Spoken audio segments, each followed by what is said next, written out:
বিমানবন্দরের কার্গো ভিলেজের আগুনে পুড়ে ছাই হয়েছে বহু ব্যবসায়ীর স্বপ্ন। আমদানি করা পণ্য পুড়ে যাওয়ায় বন্ধ হবে কারো উৎপাদন। বিদেশি ক্রেতা হারানোর শঙ্কায় রয়েছেন অনেক ব্যবসায়ী। শত শত কোটি টাকার পণ্য পুড়ে যাওয়ায় ক্ষতিপূরণ দাবি তাদের।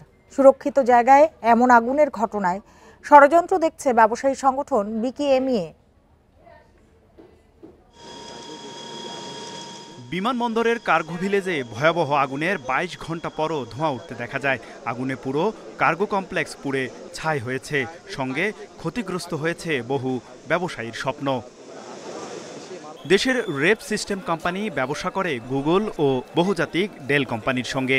প্রায় ৫ কোটি টাকার সার্ভার এসেছিল বিমানবন্দরে, যা রোববার ছাড়ানোর কথা থাকলেও আগুনে পুড়েছে কোম্পানির সব সার্ভার।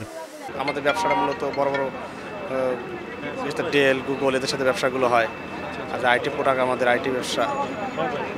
সো এখানে একটা বড় ধরনের লস আমরা আশা করতেছি।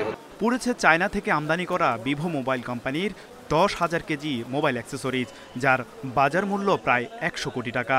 আগুনে হাজারের বেশি প্রতিষ্ঠানের পণ্য পুড়েছে, যার সঙ্গে জড়িয়ে আছে লাখো মানুষের কর্মসংস্থান। ৪,৩০০ কেজি পর্যন্ত একটা শিপমেন্টেই আমাদের মালামাল আছে, এবং ১২০০ কেজি আছে, ২,০০০ কেজি আছে, মানে অল ওভারেজ ১০,০০০ কেজির মতো শিপমেন্ট হবে, কাছাকাছি ১০০ কোটি টাকার মতো হবে। কিভাবে এই জায়গা থেকে উত্তরণ ঘটানো যায়, আমাদের মূল বিষয়টা হচ্ছে সারা পৃথিবীতে একটা মেসেজ গিয়েছে, সারা ওয়ার্ল্ডে, যে এখন আমাদের এখানে ইম্পোর্ট কার্গো বন্ধ আছে। বিমানবন্দরে প্রতিদিন প্রায় ৪,০০০ আমদানি পণ্যের চালান দাখিল হয়, যেখানে থাকে ওষুধের কাঁচামাল, হালকা যন্ত্রপাতি ও ইলেকট্রনিক্স পণ্য এবং তৈরি পোশাকের কাঁচামাল। ক্ষতিগ্রস্ত যাদের বিমানেই তাদেরকে ক্ষতিপূরণ দেওয়ার দাবি করেন বিকেএমইএর সভাপতি। প্রতিদিনই কোথাও না কোথাও আগুন লাগতো, একটা ষড়যন্ত্রমূলকভাবে এবং পরিকল্পিতভাবে। আজকে কি তাহলে এইটাও কি আবার শুরু হয়েছে? দেশের গুরুত্বপূর্ণ স্থাপনা, গুরুত্বপূর্ণ ইন্ডাস্ট্রি, এটা মানে কতটা ভয়াবহ ভিতরে গিয়ে আমরা বুঝতে পারলাম যে ব্যাপারটা ভীষণ একটা খারাপ অবস্থা। ভিতরে আমাদের কতদিন লাগবে আমরা ঠিক জানি না, ১৫ থেকে ১ মাস লাগবে এটাকে আবার ব্যাক করার জন্য।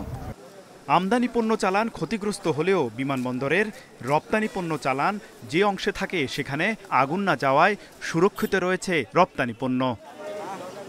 তৌহিদ রানা, ইন্ডিপেন্ডেন্ট নিউজ, ঢাকা।